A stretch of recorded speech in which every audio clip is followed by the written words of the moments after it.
Los únicos regalos que tiene el mar son golpes duros y ocasionalmente la oportunidad de sentirse fuerte. No sé mucho sobre el mar, pero sé que así son las cosas aquí. Y también sé lo importante que es en la vida, no necesariamente ser fuerte, sino sentirse fuerte. Para medirse con uno mismo al menos una vez en la vida. Para encontrarse al menos una vez en la más antigua de las condiciones humanas. Solo, frente a la muerte ciega, sin nada que te ayude, más que tus propias manos y tu mente. Jon Krakauer, Into the Wild. Bienvenidos a un nuevo documental de Estamos Filosofando. Cómo vivir, un documental de cine y filosofía. Los antiguos griegos y romanos concebían la filosofía no solo como una disciplina teórica, sino también como un modo de vida. Vivir filosóficamente implicaba tomar compromiso por una forma de vivir dictada por la razón. Esto es particularmente evidente en las escuelas helenísticas. Cada una de ellas proponía una forma de vivir. Así, por ejemplo, los cínicos valoraban sobre todas las cosas la libertad y la armonía con la naturaleza. Los hedonistas encontraban la virtud en el placer, los estoicos en el deber, los epicúreos en la tranquilidad del alma y los escépticos partían de la duda para establecer cuál era la certeza del conocimiento y de qué modo se tenía que vivir. Una muy buena forma de acercarse a estas doctrinas es a través de ejemplos, y el cine es un medio maravilloso para ilustrar los distintos modos de vida. En este documental revisaremos algunos filmes que nos ayudarán precisamente a eso, a ejemplificar e ilustrar estas distintas escuelas del pensamiento a través de sus personajes, permitiéndonos entender la filosofía de un modo más vivo, más inmediato y más rico, de modo que podamos relacionarnos con los personajes que vemos en la pantalla. Así que sin más, comenzamos. El cinismo es una de las escuelas helenísticas más reconocidas. Ellos creían que la virtud se encontraba en obtener la sabiduría. Pero esta sabiduría no se trata de un conocimiento teórico o metafísico, como sucedía con los filósofos clásicos Sócrates, Platón y Aristóteles, sino que se trata de una sabiduría práctica. Lo importante para los cínicos, así como para todas las escuelas helenísticas, es aprender a vivir bien. No debemos confundir la palabra cínico que utilizamos contemporáneamente con la escuela helenística. Si bien los cínicos podían ser bastante desvergonzados, no eran hipócritas o mentirosos, como quizás la palabra actual denota, sino que se trataba de una escuela de pensamiento que tenía una propuesta muy seria sobre la forma de vivir. El nombre de cínico viene de la palabra griega para perro, quínico. Estos filósofos consideraban que la felicidad se encontraba en vivir de acuerdo a la naturaleza. Y por esta razón eligieron al perro como un símbolo. Los perros son seres amigables, nobles, y que si están sanos siempre se encontrarán felices. Los perros no se preocupan por las convenciones sociales, por el estatus o el dinero. Y esto era un ejemplo para los cínicos. Para ejemplificar el modo de vida y el espíritu de los cínicos, podemos recurrir a la famosa Hakuna Matata de Timón y Pumba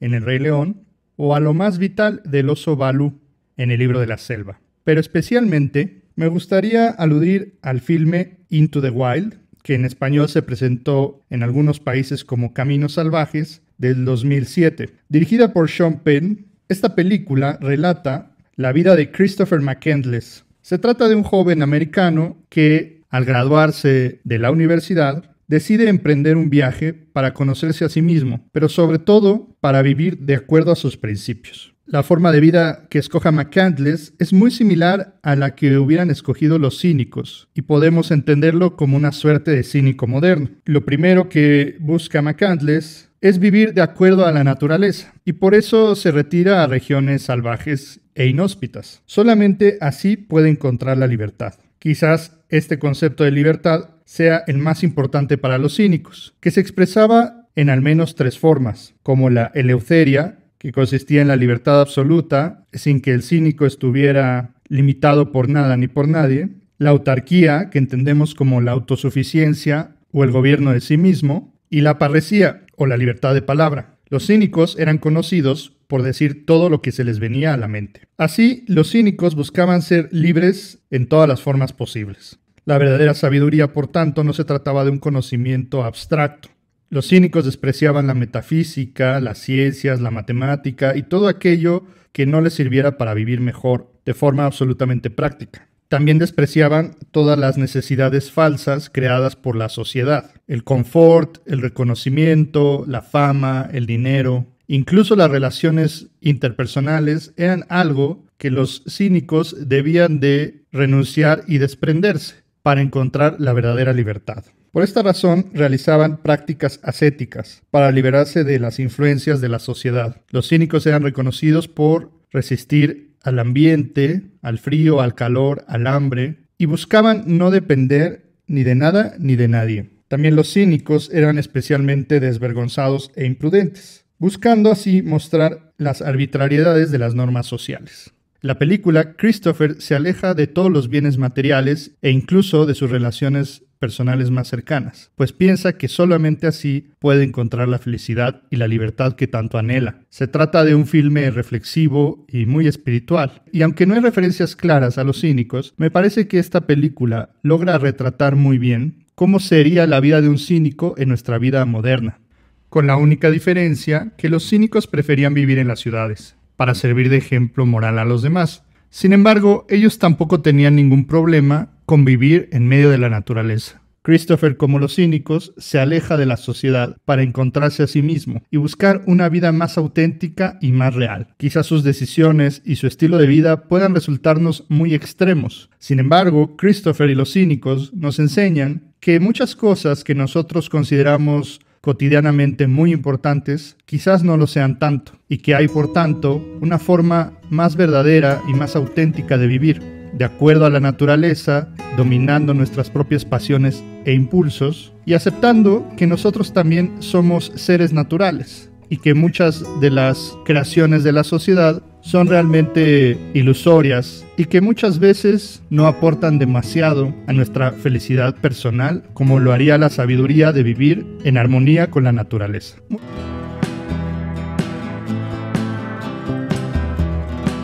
El hedonismo es una escuela de pensamiento clásico que propone que el placer es el máximo bien. En la película de Cuarón ejemplifica bastante bien lo que significa el hedonismo. La historia trata de dos amigos, Tenoch, interpretado por Diego Luna, y Julio, por Gael García Bernal, que deciden emprender un viaje junto con una invitada sorpresa.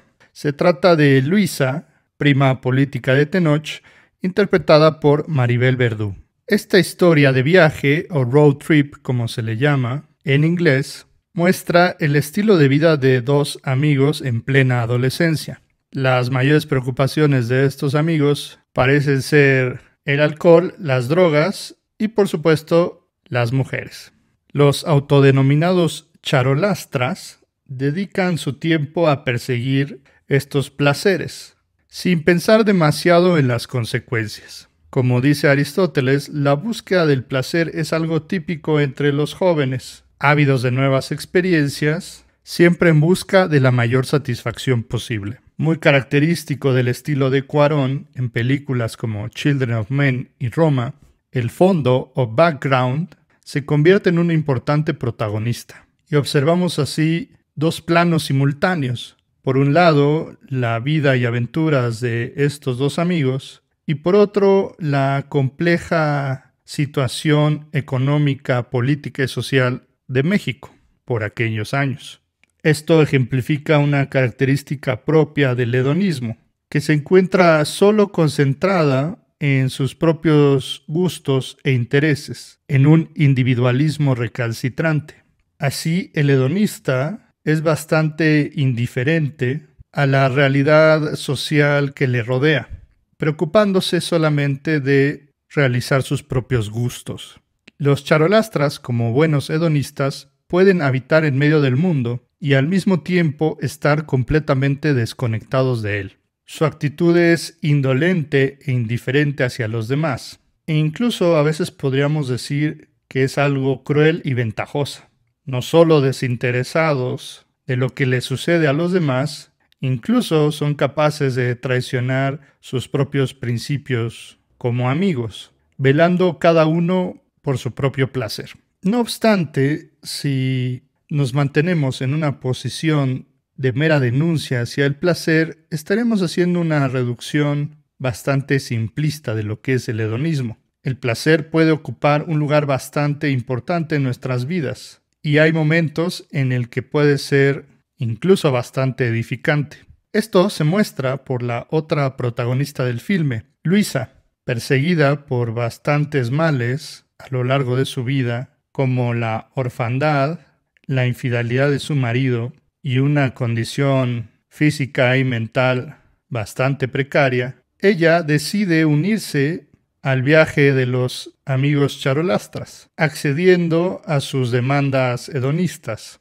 Pero su actitud es bastante distinta. Luisa, que debe de llevarle al menos unos 10 años a sus compañeros de viaje, se encuentra en una posición existencial bastante distinta. Consciente de la precariedad de la vida y su finitud, ella utiliza el viaje como un camino de autorrealización. A diferencia de los charolastras, ella se involucra personal e emocionalmente con la gente que le rodea y se sirve del placer para una realización que trasciende más allá del mero momento e instante. ¿Acaso el hedonismo de Luisa es más filosófico? Pues está direccionado con un propósito. Sin duda, la experiencia nos ayuda a ser más sabios, pero también las dificultades de la vida, a las cuales ni Tenoch ni Julio se han visto demasiado expuestos. Y Tu mamá también es un ejercicio cinematográfico que se vale del hedonismo para mostrar no solo una realidad social compleja, sino la forma en que el propio placer puede ser en ocasiones alienante y en otras ocasiones un vehículo para la sublimación y la liberación.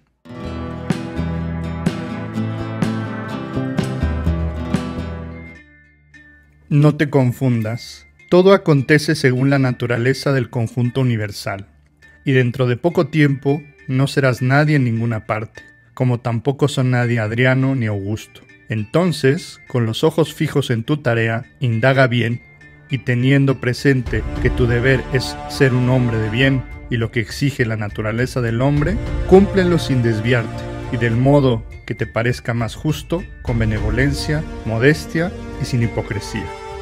Marco Aurelio, Meditaciones. Nos serviremos de la película Gladiador del año 2000 dirigida por Ridley Scott para ejemplificar la escuela de pensamiento del estoicismo.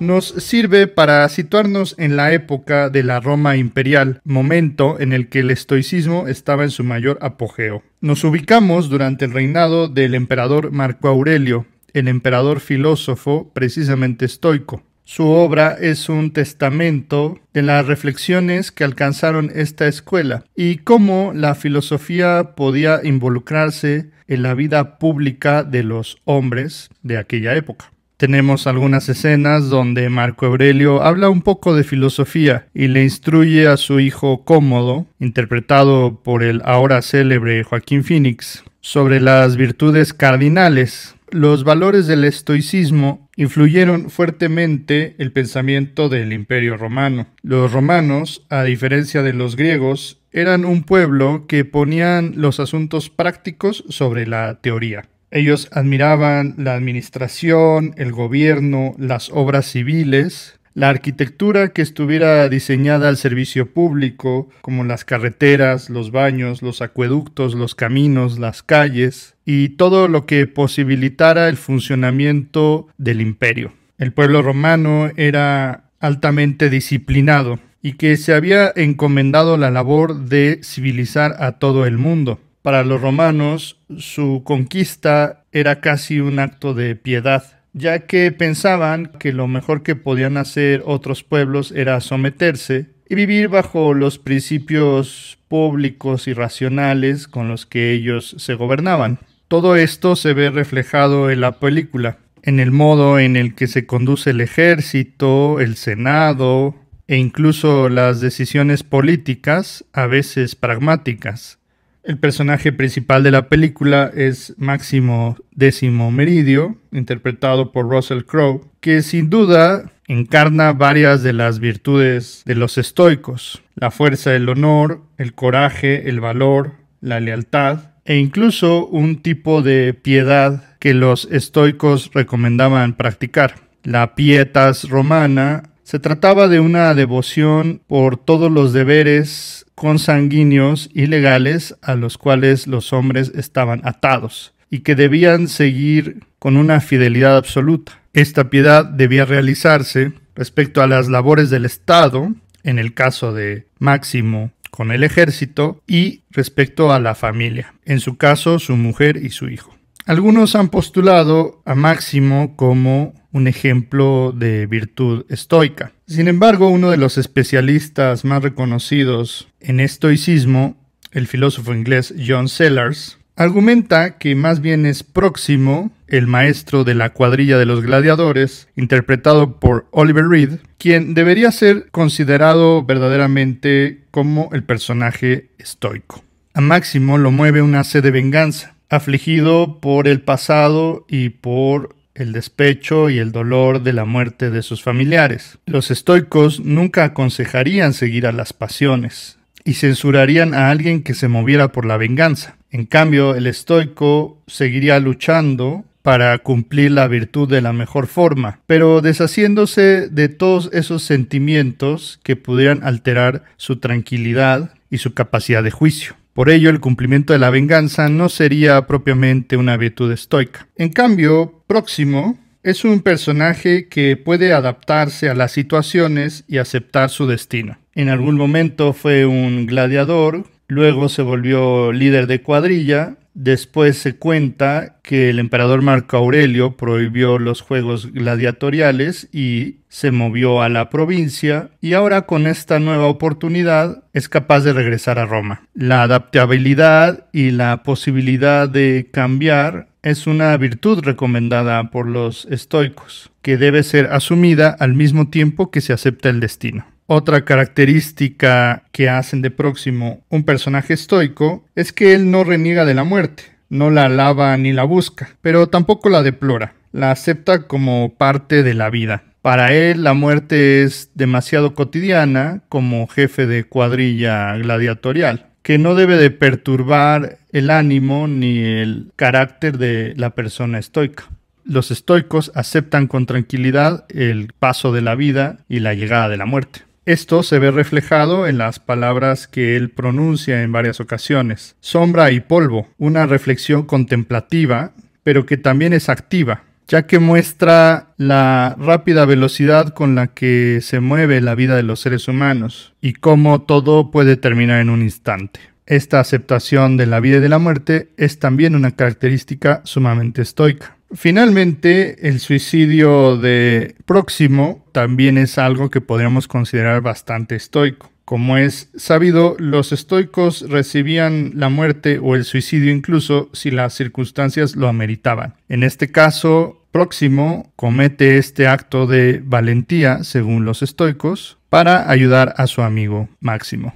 Notamos en este personaje la tranquilidad y la inmutabilidad que perseguía la escuela estoica, que no se afligía por los males que le acontecían y que se mantenía tranquilo en cualquier circunstancia. Tampoco se dejaba llevar por las pasiones, ni buscaba grandes ambiciones, sino solamente realizar el deber que la sociedad le había señalado, dado que los estoicos pensaban que todo estaba regido por un orden universal y que lo mejor que podemos hacer los seres humanos es atender a ese orden, viviendo de la forma más virtuosa y racional posible.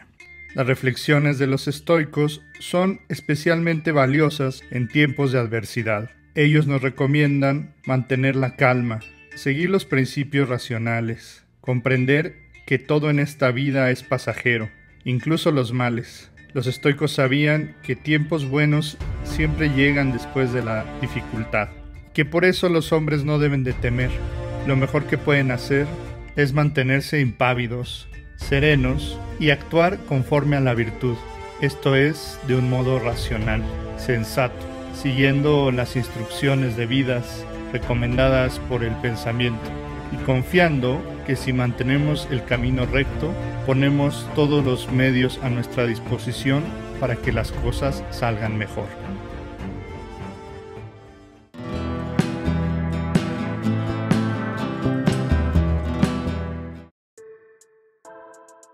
¿Qué dirías si un día o una noche se introdujera furtivamente un demonio en tu más honda soledad y te dijera: esta vida, tal como la vives ahora y como la has vivido, deberás vivirla una e innumerables veces más, y no habrá nada nuevo en ella, sino que habrán de volver a ti cada dolor y cada placer, cada pensamiento y cada gemido, todo lo que hay en la vida de inefablemente pequeño y de grande, todo en el mismo orden e idéntica sucesión, aún esa araña y ese claro de luna entre los árboles y ese instante y yo mismo. Al eterno reloj de arena de la existencia se lo da vuelta una y otra vez, y a ti con él, grano de polvo del polvo. ¿No te tirarías al suelo rechinando los dientes y maldiciendo al demonio que así te hablara? ¿O vivirías un formidable instante en el que serías capaz de responder: tú eres un dios, nunca había oído cosas más divinas? Si te dominara este pensamiento, te transformaría, convirtiéndote en otro diferente al que eres, hasta quizás torturándote. La pregunta hecha en relación con todo y con cada cosa: ¿quieres que se repita esto una e innumerables veces más? Pesaría sobre tu obra como la carga más pesada. De cuánta benevolencia hacia ti y hacia la vida habrías de dar muestra para no desear nada más que confirmar y sancionar esto de una forma definitiva y eterna.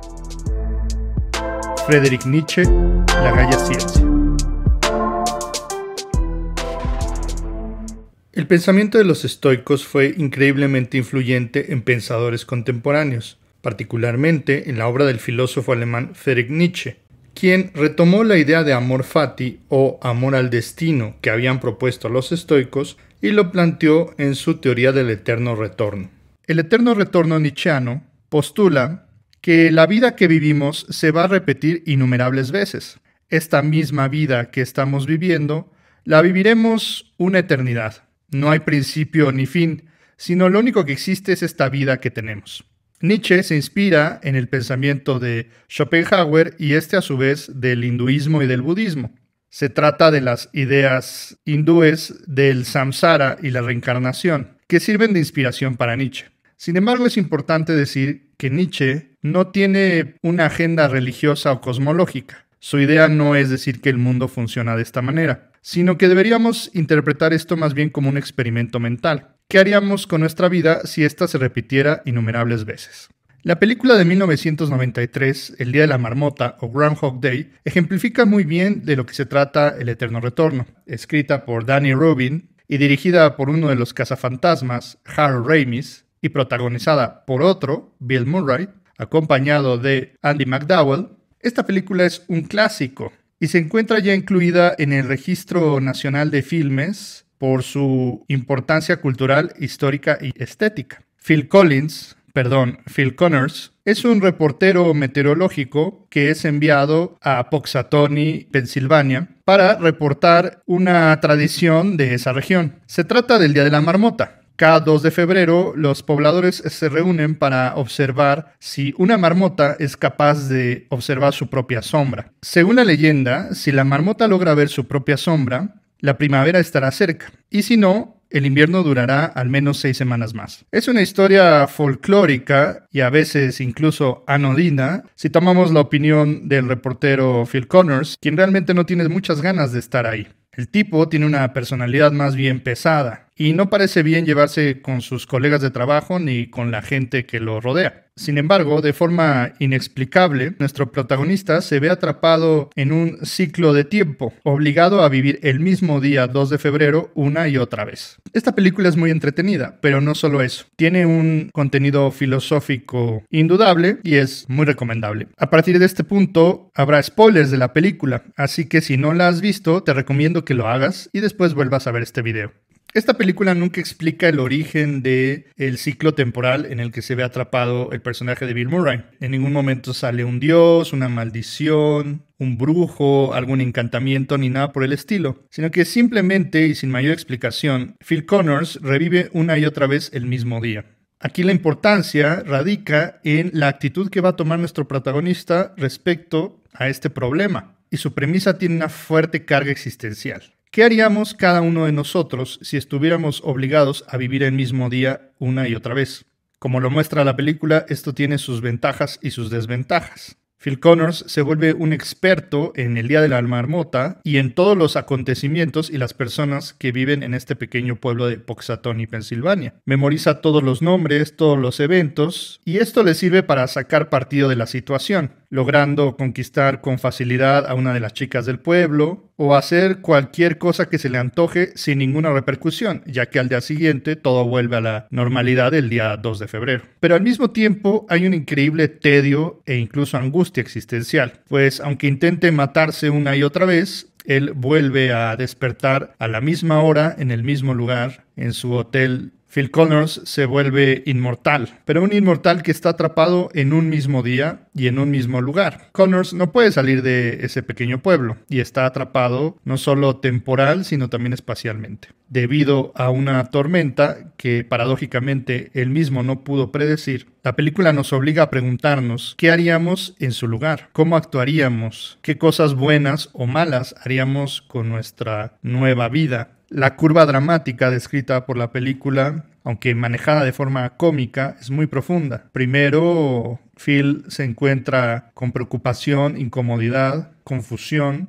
después tedio, angustia y finalmente a una suerte de redención moral cuando logra darse cuenta de que si no es capaz de controlar la situación en la que se encuentra, al menos sí puede controlar su propia vida y sus propias decisiones de forma interna. Aprende a tocar un instrumento, a hacer esculturas de hielo y finalmente a tratar mejor a sus semejantes. Esta actitud tiene un correlato con la propuesta nietzscheana, que maneja el concepto de amor fati, amor al destino, que tiene sus orígenes en la filosofía estoica. El amor fati o amor al destino propone que debemos de abrazar cualquier cosa que nos toque en nuestra vida, sea bueno o sea malo, ya que esto es lo único verdadero y lo único real con lo que podemos contar. Si en un momento Phil Connors decide acabar con su vida varias veces, al final de la película él lo que busca es vivir cada día como si fuera el único, y es que en realidad así es. Si nosotros pudiéramos hacer lo mismo que Phil Connors con esta actitud, entonces quizás podríamos ver nuestra vida de un modo distinto. La película ha sido catalogada como un filme espiritual por varias congregaciones religiosas. Los budistas y los hinduistas han observado en esta película el concepto del samsara, la repetición eterna en la que vive el cosmos. El catolicismo en algún momento leyó la película como una suerte de purgatorio, pero incluso también puede tener una lectura atea, como la del propio Nietzsche, ya que, como hemos dicho, no aparece ahí ninguna divinidad. Y es que en realidad no se trata de defender una agenda ideológica, pues la película no trata de convertir a nadie, sino que ejemplifica este ejercicio mental propuesto por Nietzsche, conocido como el eterno retorno. Ejemplifica la posibilidad de defender una moralidad sin Dios, y que incluso puede ser mucho más meritoria que en el caso de las religiones, ya que Phil Connors no tiene garantía de ninguna recompensa al hacer actos bondadosos. Al contrario, la única garantía que tiene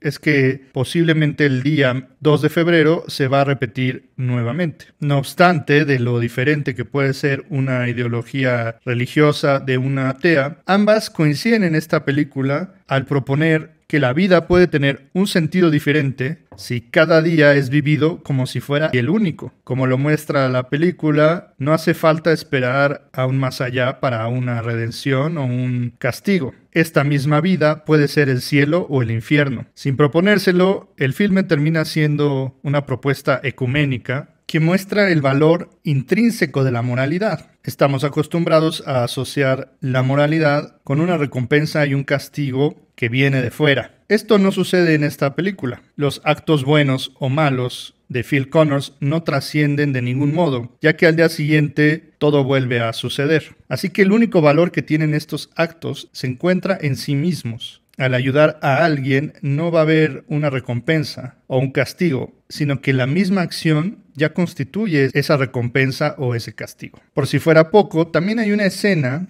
que muestra un concepto filosófico de un autor muy distinto. Se trata de la idea de la repetición en Kierkegaard, que si bien suena similar al eterno retorno de Nietzsche, no es exactamente lo mismo. Lo que propone Kierkegaard en su libro La repetición es que no es posible repetir cómo nos sentimos de forma interior a partir de una repetición de circunstancias externas. En una escena, Phil Connors intenta repetir una situación alegre que había tenido con su interés romántico, Rita. La primera ocasión, ellos se encontraban jugando con la nieve, pero cuando Phil Connors intenta repetir esto en otro día, las cosas no salen igual, y Rita se ve atemorizada, ya que ese encuentro ha perdido su espontaneidad. Si bien, según la propuesta nietzscheana, estamos obligados a vivir cada día como si este fuera eterno, para Kierkegaard la repetición significa que no podemos forzar las circunstancias. Tenemos que aprender a vivir en el momento y de forma espontánea, pues una vez que buscamos planear y controlar todo lo que nos rodea, las cosas no suelen salir como nosotros queremos. Así el reto existencial es concederle a cada momento una dimensión de eternidad, pero de forma espontánea, tomando el día como viene.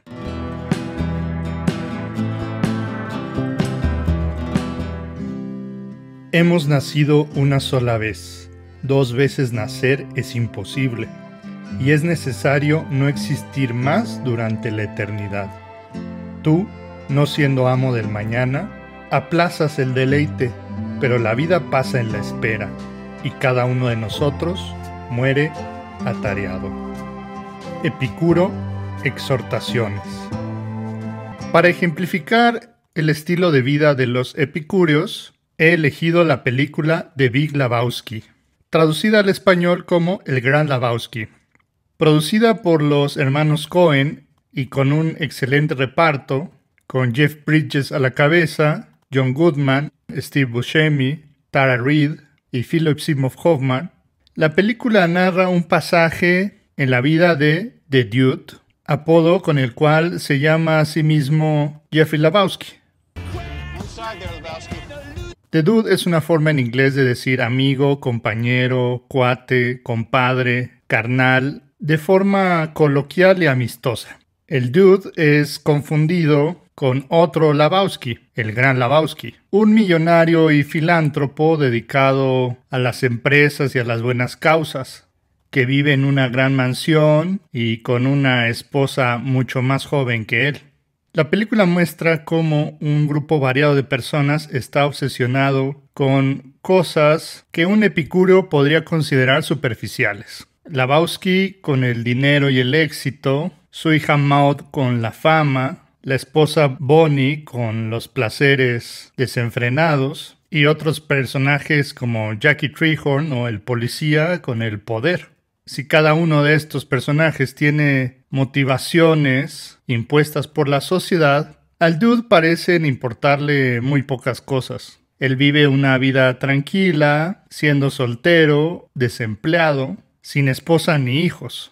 Pero ocupa su tiempo en distintas aficiones. Escucha música, hace meditación y yoga, bebe una copita ocasional de su bebida favorita, el ruso blanco, juega a los bolos y disfruta las drogas recreacionales. A primera instancia, el Dude parece no más que un vagabundo, una persona sin motivaciones ni aspiraciones.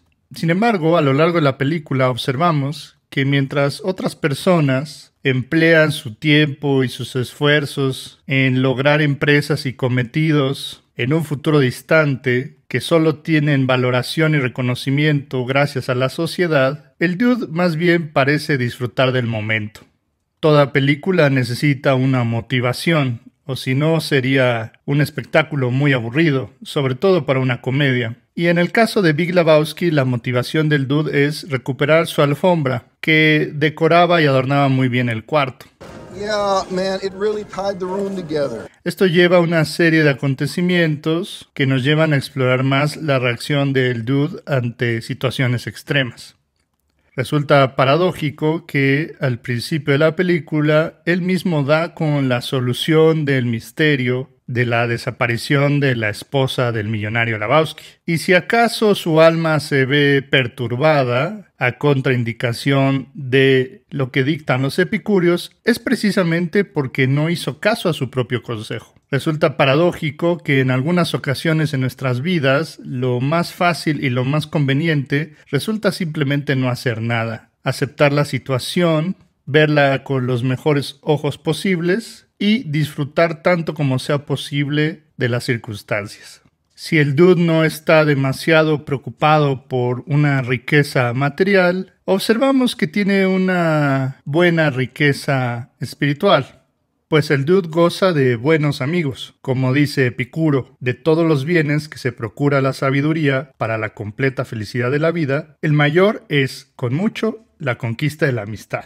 Y esto es lo que el dude tiene en las figuras de Walter y Donnie, quienes le acompañan lealmente ante situaciones difíciles. La película muestra la hipocresía de nuestra sociedad, donde todas las personas parecen estar preocupadas por bienes, honores, glorias y riquezas, que a fin de cuentas no siempre satisfacen también nuestros deseos, como lo harían cosas mucho más sencillas. El dude muestra que no se necesitan de muchas cosas para ser feliz. Pasa la mayor parte de su tiempo jugando a los bolos, escuchando música, relajándose. Es un declarado pacifista y todo esto apunta a la máxima virtud señalada por los epicúreos, la ataraxia o la tranquilidad del alma. A diferencia de los hedonistas, el dude no busca el placer en sí mismo. Si acaso alguien le ofrece una copa o una bella mujer le hace una proposición, él no se va a negar, pero tampoco es algo que va a buscar activamente. El dude, como los epicúreos, acepta las condiciones de la vida tal y como vienen. Y si acaso el dude llega a desesperarse en varios momentos de la película, es precisamente porque no está siguiendo su propio consejo, como el mismo Walter le recuerda. La película, que muestra un estilo de vida sencillo y calmado, se ha convertido en una película de culto, a tal grado que llegó a formar una religión que poco sabe si se trata de algo serio o de broma, pero que ya tiene 500,000 de participantes. Las máximas de esta religión es ir con la marea, llevarse las cosas de forma fácil, no angustiarse ante las dificultades. Por lo cual este personaje de una comedia un poco oscura de los años 90 se ha convertido en una figura de inspiración para miles de personas. En nuestra sociedad capitalista y postindustrial, donde se le pone tanto énfasis a los logros, a los acontecimientos y al dinero, parece muchas veces imposible hacer las cosas de forma sencilla y vivir una vida tranquila. Pero esto es lo que nos recuerda el dude y el epicureísmo: mantenerse tranquilo ante las situaciones de la vida, vivir con poco y buscar sobre todo la felicidad en la tranquilidad del alma y no en las posesiones, ni en los éxitos, ni la riqueza. Take it easy, dude. Oh, yeah. I know that you will. Yeah, well, the dude abides.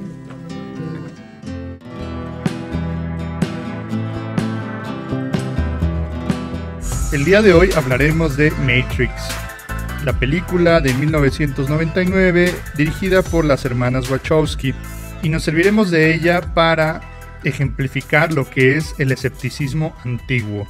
Esta película tiene sin duda una gran influencia filosófica y que puede interpretarse de muchas maneras. Vemos elementos del escepticismo cartesiano, del empirismo radical de Berkeley, del hiperrealismo de Jean Baudrillard, que de hecho tiene una mención en la película, ya que aparece uno de sus libros traducido al español como Cultura y Simulacro. Y la interpretación que quiero presentar no es, por supuesto, la única, pero me parece que es una que puede ayudarnos a orientarnos tanto en el plano de la filosofía antigua como una interpretación análoga a lo que significa el proceso mismo de estudiar filosofía. Nos presenta una realidad de ciencia ficción, pero que tiene analogías con nuestra cultura y nuestra sociedad, incluso desde los tiempos de la antigüedad. Una de las analogías más evidentes resulta la comparación con la alegoría de la caverna de Platón. La alegoría de la caverna de Platón nos dice que los hombres se encuentran encadenados y obligados a ver una realidad falsa y que más allá de lo que se nos presenta, existe un mundo que es más verdadero al que conocemos. En la película, las máquinas se han apoderado del mundo y tienen prisioneros a los seres humanos a través de una gran red neuronal que introduce percepciones y sensaciones directamente al sistema nervioso. Efectivamente, si esta máquina pudiera ser posible y si nuestras percepciones estuvieran conectadas de esta forma a una gran computadora, sería imposible distinguir el mundo real del mundo que percibimos, ya que precisamente todo lo que experimentamos lo hacemos a través de nuestras percepciones. Este es un tema que encontramos a lo largo de toda la filosofía, desde Platón, Descartes y Kant hasta la filosofía contemporánea. Sin embargo, más allá del tema epistemológico que está en juego y de la problemática de cómo podemos saber que lo que conocemos es cierto, esto nos brinda un problema moral. En la película hay algunos individuos que se encuentran liberados de esta esclavitud y que deciden liberar a otras personas. Sin embargo, hay algo muy interesante en la película. Como lo dice el líder de los rebeldes, Morpheus, interpretado por Lawrence Fishburne, no es posible obligar a nadie a ver la realidad. Lo que él ofrece es simplemente una alternativa, pero aquellos que decidan seguir este camino deben elegirlo por sí mismos. Los seres humanos habitamos en una cultura alimentada por costumbres y tradiciones que muchas veces no tienen ninguna confirmación empírica, científica o filosófica, pero que estamos obligados a creer simplemente porque no hay otra alternativa.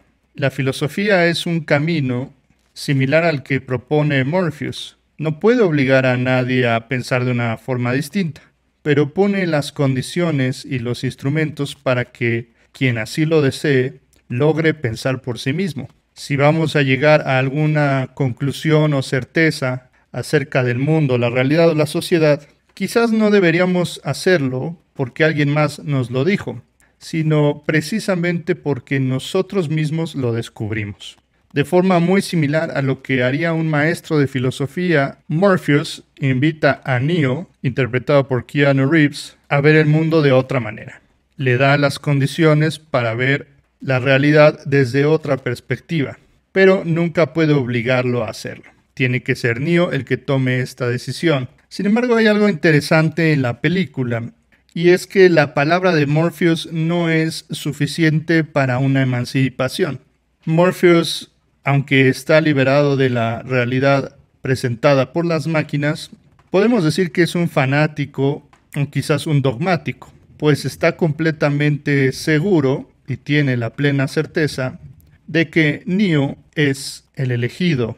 Esto sin ninguna prueba o fundamento, salvo lo que le fue predicho por un oráculo. Así pues, aquí vemos un segundo nivel de realidad o de creencia que debe de ser cuestionado. Si bien Neo ha superado la prueba de la realidad falsa presentada por las máquinas, ahora tiene una prueba más difícil. No solo debe ser escéptico con las percepciones que alguna vez controlaron su vida, sino ahora con una creencia impuesta por una persona que además le tiene estima y afecto. Esto a veces es lo más difícil. No todos somos capaces de reconocer que quizá nuestras personas más cercanas, familia, amigos, colegas, quizás tienen visiones erradas sobre la realidad, y poner en cuestionamiento las creencias de las personas más cercanas a nosotras puede ser difícil, complicado e incluso doloroso. Sin embargo, esto a veces es necesario. Así, Neo no es capaz de reconocer la creencia de Morpheus. Va a visitar el oráculo y ahí reconoce que él no es el elegido. Esto me parece fundamental, ya que nos habla de un segundo plano de escepticismo que pocas veces se menciona respecto de la película. Neo no solamente dejó de creer en las máquinas, sino también dejó de creer en lo que decían sus maestros, incluso si era una creencia que le favorecía, como la de ser el salvador de la humanidad. Esto es análogo a la filosofía. Si bien debemos de tener cierta confianza y respeto por aquellos maestros y libros de filosofía que nos introducen la disciplina, tarde o temprano también nosotros debemos de cuestionarlos. Observamos que esto es algo común en la historia de la filosofía. Y el pensamiento precisamente avanza porque no nos conformamos con lo que nos dijeron nuestros maestros. Sin embargo, esto no quiere decir que dejamos de tenerles un cariño, aprecio o que dejamos de reconocer el lugar que ocuparon en la historia del pensamiento. Neo más tarde se ve en la posición de ir a contracorriente del sentido común. Se le había dicho que ninguna persona podía combatir a uno de los agentes, programas de computadora destinados a controlar la Matrix, cuyo líder es el agente Smith, interpretado por Hugo Weaving. Sin embargo, a pesar de haber ya reconocido que él no era el elegido, decide enfrentarse a los agentes y salvar a Morpheus. No es porque se le había dicho que él era el elegido que él tomó esta decisión, sino porque consideraba que esto era lo más correcto y apropiado. Volviendo a nuestra metáfora del estudiante de filosofía, quizás ya no nos encontramos en el terreno de las creencias comunes, que en la película se refleja como la Matrix, gracias precisamente a la filosofía y a algún maestro que nos haya introducido en ella. Pero a su debido tiempo, nosotros también debemos de cuestionar a ese maestro y a toda la filosofía, encontrando nuestro propio camino. Es por esto que un maestro de filosofía no debe decirle a los alumnos qué pensar ni qué creer, sino enseñarles a que piensen por su propia cuenta, desprendiéndose de las escuelas y los dogmatismos y los fanatismos por este u otro autor o por llevar alguna agenda intelectual. En fin, si el maestro logra transmitir la pasión por el conocimiento y que la fuente de este conocimiento no debe ser ningún otro más que el juicio y la propia examinación del alumno, solamente en este caso podremos decir que ese alumno se convirtió en un filósofo, no solo separado de las creencias habituales de las personas, sino también de las opiniones de sus maestros que lo introdujeron a la filosofía. Este pensar por sí mismo y colocar al juicio del individuo sobre toda otra prueba es el verdadero escepticismo, un momento crucial e importante en la historia del pensamiento.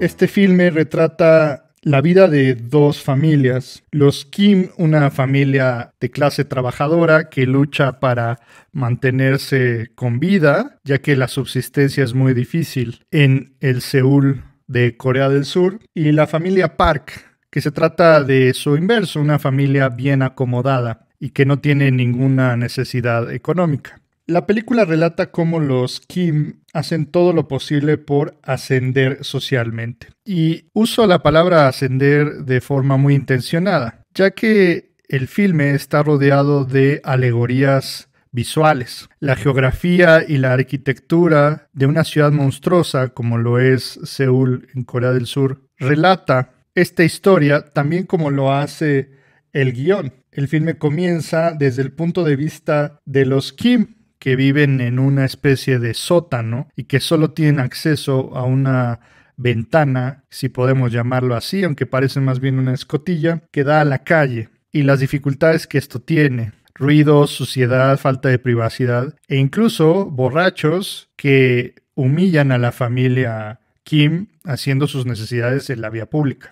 Esto se contrasta absolutamente con la familia Park, que vive en una casa en las colinas, bien iluminada, rodeada de naturaleza, con total calma y privacidad. Los Kim se harán de los recursos para acercarse a esta nueva clase social a través de artimañas y engaños que los acercarán a una aspiración que muy pocas personas de su clase pueden lograr. Y es que utilizan toda su inteligencia y recursos para conseguir cada uno de ellos un trabajo en la casa de la familia Park. La metáfora más clara y constante de toda la película es la diferencia entre clases sociales y cómo están divididas de forma física y sobre todo de manera vertical. Los Kim ascienden a la casa de los Park a través de calles y avenidas que simbolizan el cambio de una clase social a otra. E igualmente, cuando se ven desfavorecidos por el destino, ocurre lo contrario, y así es como ellos descienden al mundo tribal y peligroso de los barrios pobres de una gran metrópolis. Bong Joon-ho ha dicho en entrevistas que se trata justamente de una metáfora del capitalismo y de cómo una de las sociedades más prósperas de toda la Tierra, como es la República de Corea del Sur, no está exenta de las desigualdades sociales que separan a las personas hoy en día. En efecto, existe mucha riqueza material en este y en otros países, pero la inequidad social y la disparidad entre el estilo de vida de una familia a otra es astronómica. Nos vemos así obligados a regresar a los mitos fundacionales del capitalismo. Unos cuantos dueños de los medios de producción se hacen de todos los recursos, y lo único que puede ofrecer la clase desfavorecida es aquello único que tiene, que es su fuerza de producción, es decir, su trabajo y su tiempo. Sin embargo, nos encontramos en un mundo postindustrial. Atrás quedó antaño el capitalismo clásico de fábricas e industrias, salvo una ocasión en la que los Kim trabajan doblando cajas de pizzas. Lo que no observamos en este film son trabajos manufacturados. El capitalismo de nuestro tiempo subsiste gracias a la industria de los servicios. Sin embargo, esta industria de servicios está condicionada a acreditaciones institucionales, es decir, universidades, recomendaciones personales, estudios en el extranjero, que pocas personas tienen acceso. Y por ello, los Kim tienen que hacer toda una pantomima y fingir que tienen este capital cultural para lograr acceder a los trabajos en la casa de la familia Park. La película nos obliga a preguntarnos, ¿quién es entonces aquí el parásito?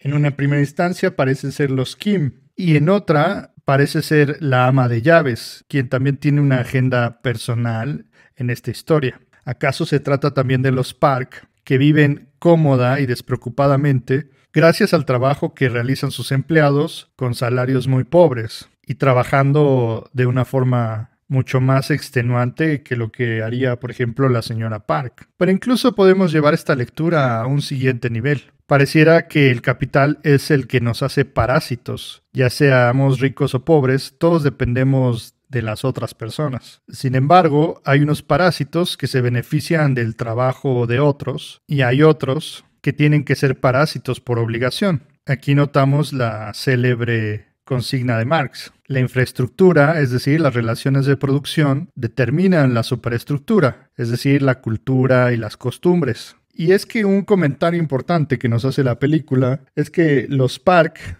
pueden darse el lujo de ser amables y algo que nosotros llamaríamos buenas personas, mientras que los Kim no tienen más remedio que ser mentirosos y desalmados. Y lo que parece en un principio como un defecto moral, conforme la película avanza, nos damos cuenta que más bien se trata de una necesidad material. Los Kim deben ser ventajosos y perder toda vergüenza y escrúpulo debido a que no tienen ninguna otra opción. Nos hace pensar que el problema de la sociedad contemporánea no radica en la moralidad de las personas, sino que todas las cartas están en contra de aquellos que tienen pocos recursos y que están obligados a actuar de forma que nosotros llamaríamos inmoral, simplemente porque no tienen ninguna otra opción. Así, este juicio que se emite desde lo abstracto, donde pareciera que unos son buenos y otros son malos, no es sostenible si consideramos las condiciones en las que viven unos y otros. La señora Kim lo dice claramente en un momento de la película. Ella también sería una muy buena persona si tuviera mucho dinero. Sin embargo, más allá de estos comentarios y relaciones entre la moralidad y la producción, la película también tiene una importante opinión respecto al destino de las sociedades postindustriales. Las poblaciones modernas siguen consumiendo recursos de forma acelerada. Y mientras esto pasa, seguimos abusando tanto de la infraestructura de las ciudades como del medio ambiente. La naturaleza literalmente rebasa a los personajes en la película. Y es que hay una excelente escena donde la ciudad se ve literalmente ahogada por una terrible inundación que solamente afecta a los barrios más pobres. tal y como está sucediendo con el cambio climático y los países pobres. Al final son los Kim y el ama de llaves quienes deben de luchar entre sí por los recursos. Pobre debe enfrentarse contra pobre, ya que los ricos pueden muy fácilmente desatenderse de estas carencias y problemas. El filme muestra las dificultades de un ascenso social y la imposibilidad de una igualdad en la cultura contemporánea. Y por eso su señalamiento es tan importante en nuestro tiempo. Los actuales modelos económicos y políticos no están logrando responder a las necesidades de toda la población. Y si los que tienen mayores recursos siguen desatendiendo el problema, el conflicto social cada vez será mayor. Pocas veces una película con un comentario social tan claro y profundo llega a ser reconocida en la cultura mainstream e incluso darle un lugar en los premios de la Academia. Por eso es un verdadero milagro que una película extranjera lograra llegar tan lejos. Pero esto se debe a que el comentario de esta película, además de su excelente guión e increíble dirección, la convierte en una de las películas más relevantes no solo de este año, sino de los últimos tiempos.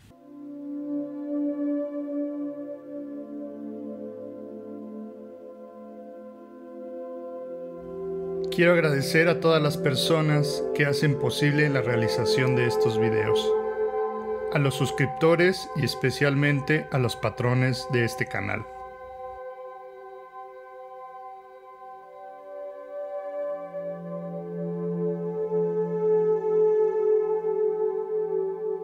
Si te gustó este video, por favor apoya el canal, dale like, comparte y suscríbete. Nos vemos en la siguiente entrega. Hasta pronto.